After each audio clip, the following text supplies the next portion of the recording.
লইট্টা মাছের এই রেসিপিটা আমি করার জন্য প্রথমে আমি কড়াইতে তেল গরম করে নিলাম। এবার আমি সব একে একে দেখাচ্ছি কিভাবে আমি লইট্টা মাছের এই রেসিপিটা বানাই, যাতে সমস্ত ভাত খাওয়া যায়, মাছ মাংস কিছুই লাগে না। তাই এই প্রথমে তেল দিলাম, তেলটা গরম হলো। প্রথমে দেখুন আমি পেঁয়াজ দুখানা বড় বড় কেটে রেখেছিলাম, সেটা আমি এখানে দিয়ে দিচ্ছি।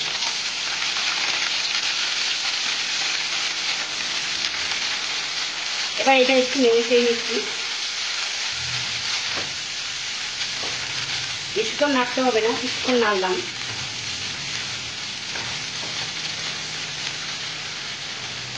এবার এখানে আমি রসুন কুচি দিয়ে দিচ্ছি, এটাও একটু নিয়ে নিচ্ছি। কোনোটাই বেশিক্ষণ নাড়তে লাগে না, আমি সামান্য সামান্য নেড়ে দিচ্ছি।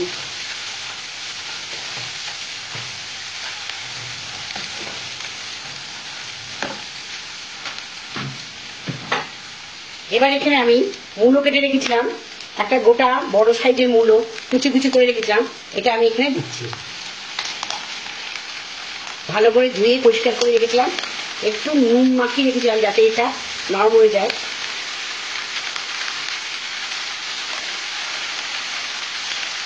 এবার এটা আমি এখানে ছেড়ে দিলাম।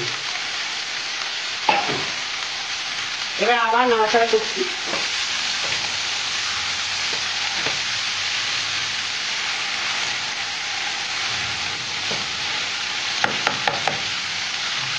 এবার এটাকে আমি একটু ঢেকে রাখছি।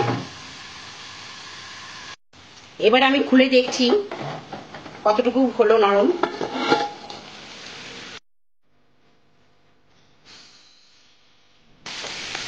এই যে অনেকটা নরম হয়ে গেছে। এবার আমি সব একে একে দিয়ে দেবো। এবার আমি একটা বেগুন কেটে রেখেছিলাম, সেই বেগুনটা দিয়ে দিচ্ছি।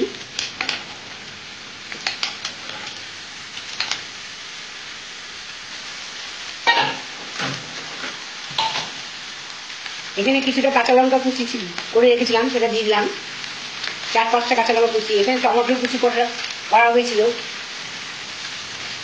2টো টমেটো দিয়েছি, 5-6টা কাঁচা লঙ্কা কুচি দিলাম। এবার গ্যাসের ফ্লেমটাকে একটু লো করে রাখছি।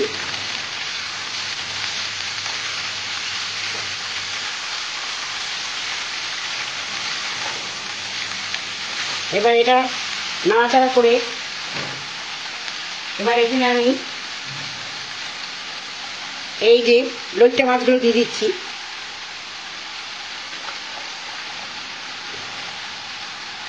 আপনারা আপনাদের পরিমাণ মতো লইট্টা মাছ দেবেন। 500 গ্রাম দিতে পারেন, 250 গ্রাম দিতে পারেন, সেটা পরিমাণ মতো আপনাদের করে দিতে হবে।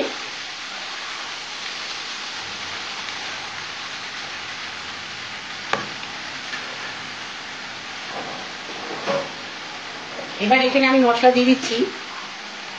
প্রথমে নুন হলুদ দিলাম, বেশি কিছু মশলা লাগে না। হলুদ আর লঙ্কার গুঁড়ো দিলাম।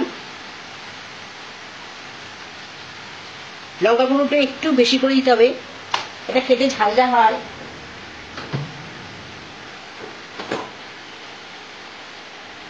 এবার গ্যাসের ফ্লেমটাকে একটু বাড়িয়ে দিলাম,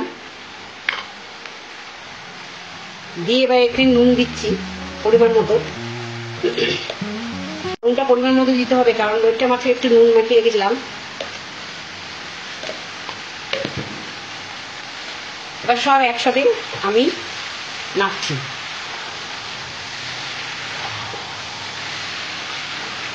ভালো করে সব মিক্স করে নিচ্ছি। এবার এটাকে আমি একটু গ্যাসের ফ্লেমটাকে লো করে ঢাকা দিয়ে রাখবো। এবার ঢাকনাটা খুলে দেখছি কতটা হয়েছে।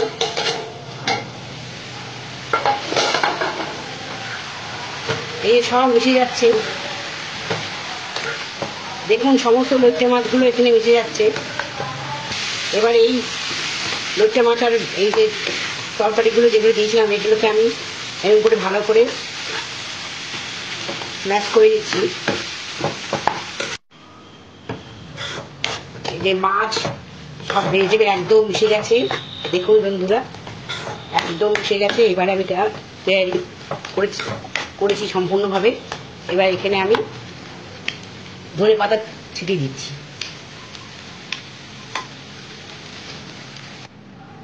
একদম সানডে স্পেশাল খাওয়া। আপনাদের এইটা খেলে মাছ মাংস কিছুই লাগবে না, সমস্ত ভাত নিমেষে শেষ হয়ে যাবে। বন্ধুরা যারা এখন সাবস্ক্রাইব করেননি তারা সাবস্ক্রাইব করে দেবেন অনুগ্রহ করে।